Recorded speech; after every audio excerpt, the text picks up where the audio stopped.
Hello students, आप सभी का फिर से स्वागत एक नई वीडियो में एक नए टॉपिक के साथ। तो आज हम लोग डिस्कस करने जा रहे हैं स्टोक्स लॉ। लास्ट वीडियो में हम लोगों ने पॉइजलेस फार्मूला डिस्कस किया था और उसमें देखा था कि जो flow of liquid in per unit volume per the rate of flow of liquid ये आपके प्रेशर डिफरेंस के डायरेक्टली प्रोपोर्शनल होता है, रेडियस के फोर्थ पावर के directly proportional, coefficient of viscosity के inversely proportional and length of tube के inversely proportional होता है। ये लास्ट वीडियो में हम लोग डिस्कस कर चुके हैं। आज हम लोग स्टोक्स लॉ देखने जा रहे हैं। तो स्टोक्स ने क्या बताया पहले समझ लीजिए थोड़ा सा, फिर मैंने यहाँ पे थोड़ा लिख दिया है। जैसे एक वाटर टैंक है, तो अभी तक आप लोगों ने आर्किमिडीज प्रिंसिपल पढ़ा होगा और उसमें ये था कि जो अपथ्रस्ट है किसी भी बॉडी पे, जो अपथ्रस्ट है वो वेट ऑफ जो डिस्प्लेस्ड ऑफ लिक्विड है उसके वेट के इक्वल होता है। यानी जैसे यहाँ पे ये लिक्विड है, इसमें जिसकी कोएफिशिएंट ऑफ विस्कोसिटी ईटा है, इसमें एक बॉल अगर इस तरीके से इसका वेट W था, W इक्वल टू mg, इस तरीके से वर्टिकली डाउनवर्ड मूव कर रही है, तो आप लोगों ने पढ़ा होगा इसमें कि जो इसके ऊपर अपथ्रस्ट लगेगा वो बियॉन्ड फोर्स जो होगा, बियॉन्ड फोर्स, ये जितना लिक्विड यहाँ पे ये बॉल डिस्प्लेड करेगी उस लिक्विड के वेट के इक्वल इसके ऊपर अपथ्रस्ट लगता है। आप लोगों ने पढ़ा होगा कि upthrust is equal to weight of displaced liquid.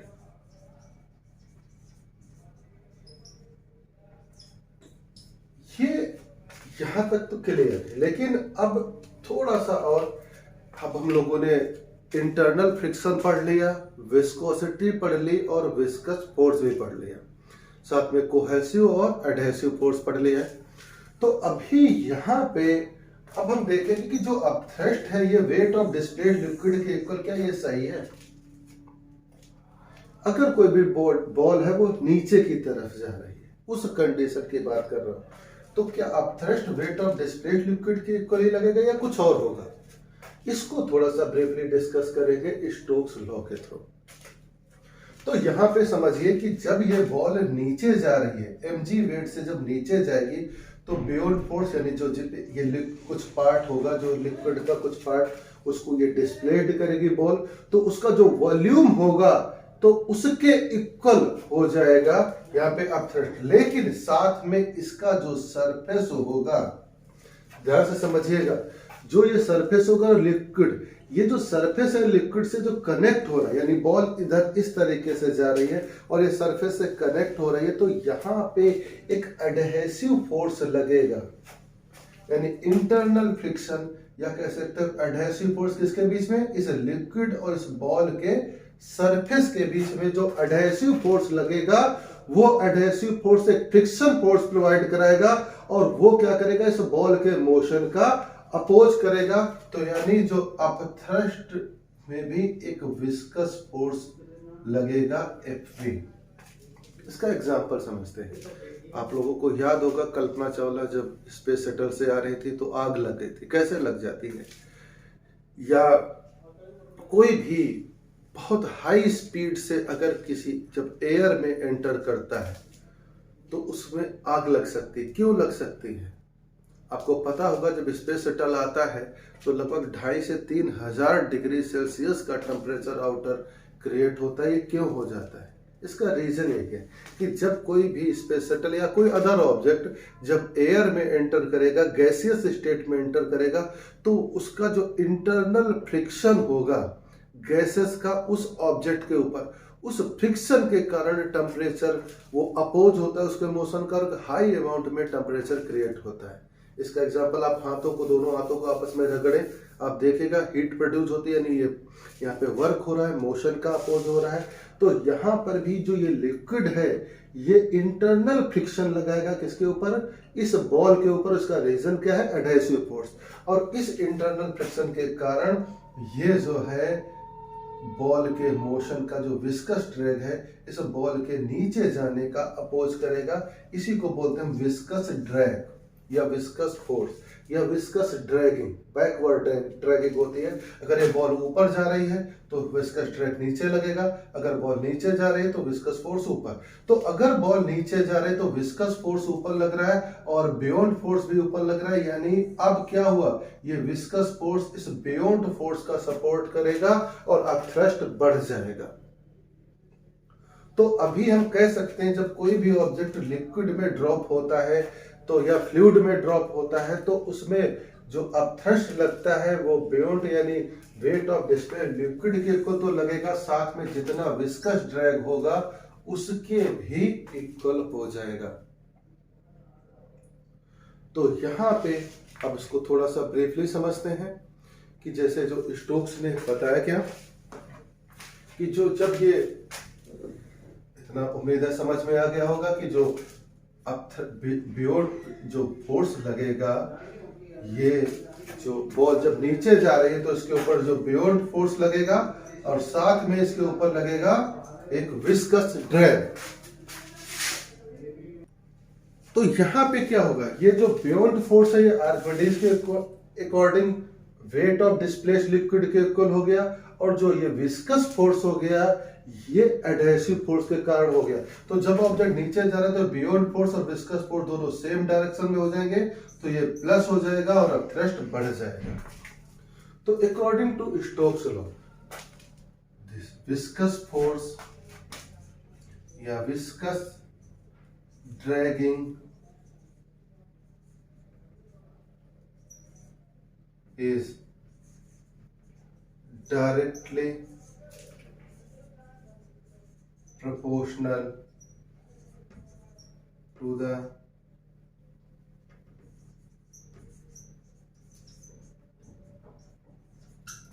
coefficient of viscosity।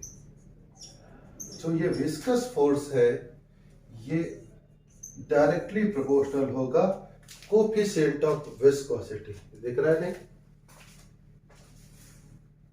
तो फर्स्ट पॉइंट क्या हो गया कि viscous drag is directly proportional to coefficient of viscosity.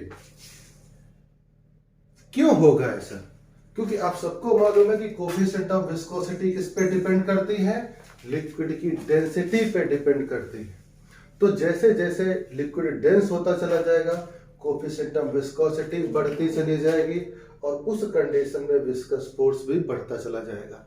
इसको प्रैक्टिकली भी समझ सकते हैं, जैसे यहाँ पे हाई डेंस कोई लिक्विड भरा हो, उसमें कोई बॉल डाल दो, मान लिया चलो कल एग्जांपल दिया था शहद भरा है इसमें और इसने इसमें बॉल डाल दी तो बॉल इतनी इजीली डूबेगी नहीं, सिंक नहीं करेगी। क्यों? क्योंकि उसके ऊपर विस्कस फोर्स उतना बढ़ जाएगा तो जिससे अब थ्रस्ट उसके ऊपर बढ़ जाएगा। अगर वाटर हो तो इजीली टिप कर जाएगी। क्लियर? तो हम कह सकते हैं जो विस्कस फोर्स है वो कोफिशिएंट ऑफ विस्कोसिटी के डायरेक्टली प्रोपोर्शनल होता है। इसे मैंने लिख दिया है, Stokes found that the backward dragging force if acting on a small spherical body of radius R, इसकी जो रेडियस हमने मानी वो कितनी मानी, R, moving through a medium of coefficient of viscosity eta with velocity v, इसकी velocity कितनी हो गई, v वेलोसिटी से नीचे जा रही थी। तो इस कंडीशन में फॉर्मूला फाइंड आउट करेंगे क्या होगा, ये नोट कर लीजिएगा। Stokes found that the backward dragging force acting on a small spherical body of radius r moving through a medium of coefficient of viscosity eta, radius ball की r and velocity कितनी consider कर ली v। तो इस condition में viscous dragging जो होगी या viscous force होगा ये कोफिशिएंट ऑफ विस्कोसिटी के डायरेक्टली प्रोपोर्शनल हो गया, फर्स्ट कंडीशन हो गई। दूसरी ये रेस कर दे रहे हैं आप स्क्रीनशॉट लेकर के इसे नोट कर सकते हैं। तो दूसरी कंडीशन क्या है, यहां पे दूसरी कंडीशन आपकी सेकेंड विस्कस फोर्स, हम लिख सकते हैं viscous force F B is directly proportional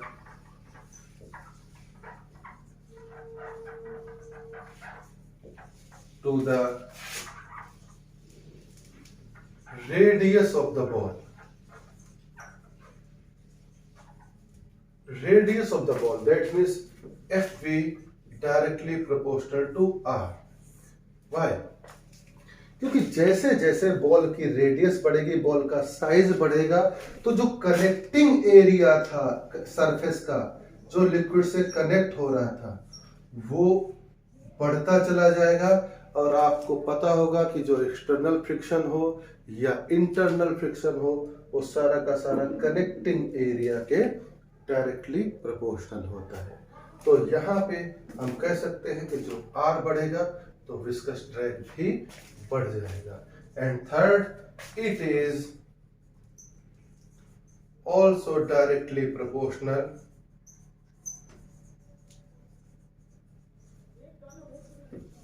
to the velocity of the ball.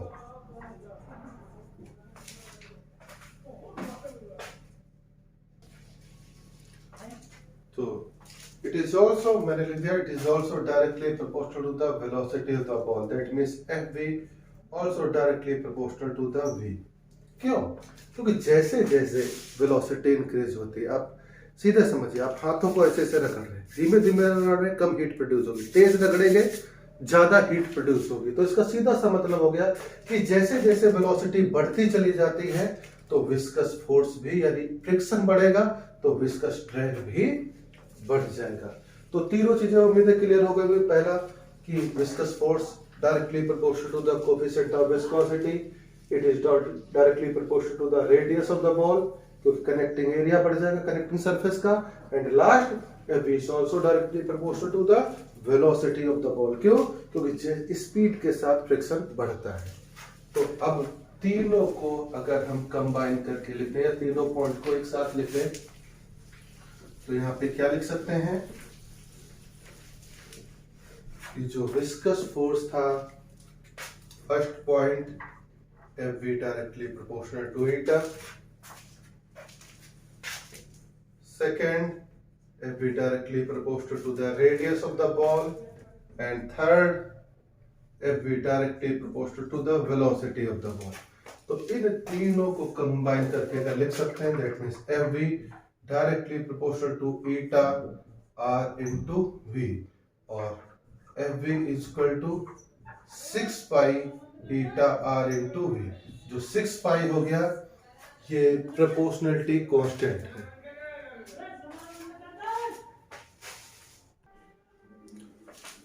तो यहाँ पे FV is directly proportional to coefficient of viscosity R and V, तो FV is equal to 6 pi eta R into V। ये Stokes ने formula दिया था, इसको अब हम डायमेंशन मेथड से प्रूफ करेंगे। तो इसका क्वेश्चन क्या बनता है कि जो विस्कस फोर्स है, विस्कस फोर्स या viscous drag depends upon the coefficient of viscosity of the liquid, radius of the ball and velocity of the ball. Find the formula for the viscous drag by dimension method। या इसको सीधे सीधे बोल सकते हैं, जो कल पॉजले के लिए बताया था वही सेम स्टोक्स के लिए, कि फाइंड द स्टोक्स लॉ या find the Stokes formula by the dimension method.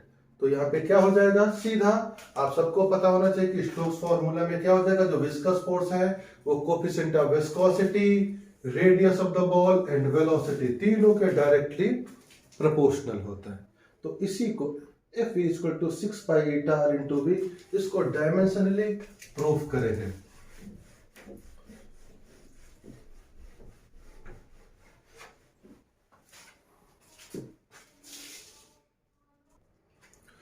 तो यहां पे हम क्या करने जा रहे हैं, find the formula of viscous force by dimension method. तो ये विस्कस फोर्स किसके लिए है, स्टोक्स लॉ के थ्रू। तो वी नो दैट, आप लिख सकते हैं, अभी देखा मैंने, viscous force depends upon the coefficient of viscosity of the liquid, radius of the ball and velocity of the ball is also. तो ये डायरेक्टली प्रोपोर्शनल हो गया। तो सबको पता है कि प्रोपोर्शनल का साइन हटा करके इक्वल लगाएंगे, तो यहाँ पे कांस्टेंट के ईटा आर एंड वी। तो यहाँ पे क्या किया था, कल की वीडियो अगर आपने देखी होगी तो याद होगा कि इसकी ये पावर कंसीडर कर ली, ईटा की पावर ए, आर की पावर बी एंड वी की power C, and it is equation number 1। अब यहाँ पे यहीं पे डायमेंशनल फॉर्मूला नोट करना है, सबका लिखना है।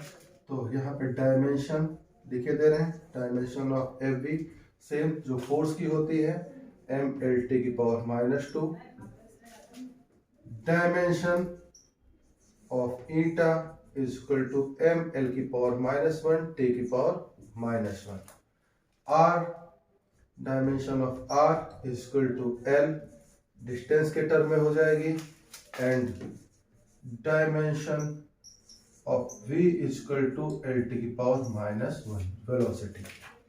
तो ये तीनों आप देख लीजिए, नोट कर लीजिएगा, ये तीनों जो वैल्यूज हमने डायमेंशन निकाली ये यहाँ पे पुट करेंगे।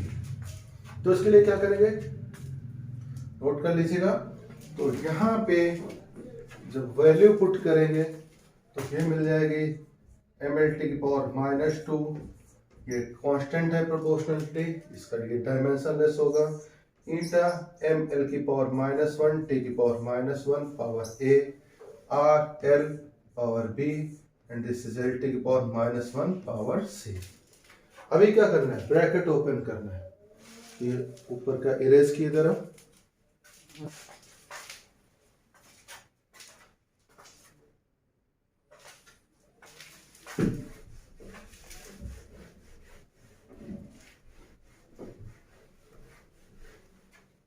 तो यहां क्या मिलेगा, क्लियर है, एम एल टी की power -2 is equal to M की पावर ए, एल की पावर -a एंड टी की पावर -a, एल की पावर b, एल की पावर c एंड टी की पावर -a।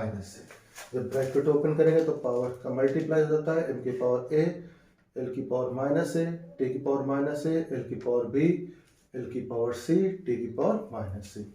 तो यहाँ पे अब क्लियर है, एम एल टी की power -2 is equal to, base same है, पावर साइन के साथ ऐड होंगी, तो m की पावर a, यहाँ पे l, l की पावर -a,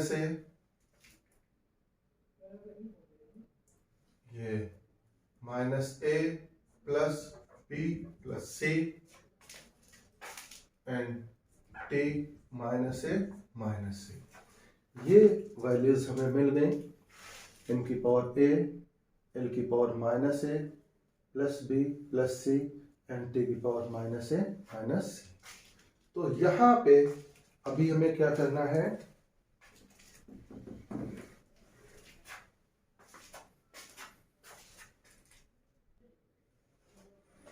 तो क्लियर है, तो इस जगह पे क्या करना है कि कंपैरिजन करना है पावर का। तो यहाँ पे m की पावर 1 एंड l की पावर 1, तो therefore here a is equal to 1, m की पावर यहाँ पे 1 है, यहाँ पे m की पावर a है, तो a की वैल्यू कितनी हो जाएगी 1, same -a plus b plus c is equal to 1 and -a - c is equal to -2। This is second, third and fourth, जो वो जिसपे पावर कंसीडर की थी वो इक्वेशन फर्स्ट हो जाएगी। तो अभी यहाँ पे आपको पता है यहां से हमें a की वैल्यू डायरेक्ट मिल गई, अभी इसको क्या लिख सकते हैं, माइनस कॉमन ले लें तो क्या बच जाएगा, a plus C is equal to -2 cancel हो गया, a plus C is equal to 2। तो इस जगह पे नाउ फ्रॉम सेकेंड a की वैल्यू कितनी है 1 plus c is equal to 2, therefore c is equal to 2 minus 1, that means c is equal to 1। इस जगह पे हमें ये दो वैल्यूज मिल गई, a की value 1 and c is also 1। अब ये नाउ कैन फ्रॉम थर्ड, तो थर्ड में क्या है माइनस है, तो माइनस और ये a की value 1 plus b and c plus, और यहां पे कितनी हो जाएगी 1 इक्वल टू 1। अब यहाँ पे क्लियर है, तो यहाँ पे कितना मिल रहा है आपको, ये -1 plus B plus 1 equal to 1 cancel हो गया, बी इक्वल टू 1।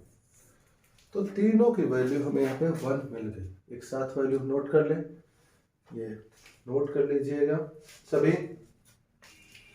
तो इसे इरेज कर लें। तो अभी यहाँ पे अब तीनों की वैल्यूज एक साथ लिख लेते हैं।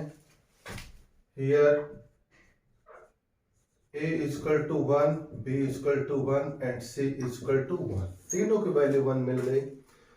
फॉर्मूला क्या मिला था, एफ वी इक्वल टू, जो कंसीडर किया था फर्स्ट अबव इक्वेशन जो थी, ईटा की पावर a, r की पावर b एंड v की पावर c। अब ये तीनों कांस्टेंट वैल्यू जो निकाली है इनको पुट कर देंगे, तो एफ वी इक्वल टू मिल जाएगा k, ईटा की पावर 1, r की पावर 1 एंड v की पावर 1। तो यहाँ पे एफ वी इक्वल टू मिल गया k ईटा r इंटू v। तो इस जगह पे जो k की वैल्यू है यहाँ पे इधर हेयर k इक्वल टू जो वैल्यू होती है कांस्टेंट की होती है 6 पाई। तो इस कंडीशन में एफ वी पुट कर सकते हैं 6 पाई ईटा r इंटू वी। तो ये फॉर्मूला स्टोक्स ने दिया था, इसको डायमेंशनली प्रूफ हो गया। और जो विस्कस फोर्स है ये coefficient of viscosity, radius of the ball and velocity पे कैसे डिपेंड करता है ये भी समझा दिया है। तो उम्मीद है ये कंप्लीट आपका फॉर्मूला जो स्टोक्स लॉ था ये समझ में आया होगा। नेक्स्ट इसी का जो सीरीज चलेगी, नेक्स्ट टॉपिक आपका टर्मिनल वेलोसिटी है, फिर क्रिटिकल वेलोसिटी, ये भी डायमेंशनली मेथड से प्रूव करेंगे। तब तक के लिए इतना ही। आप लोग इसको थोड़ा सा फोकस से देखेगा और कोई भी प्रॉब्लम हो कमेंट बॉक्स में ज़रूर करिए, तो उस प्रॉब्लम को सॉल्व करूंगा। और मिल देंगे नेक्स्ट वीडियो में नए टॉपिक पे। Thank you.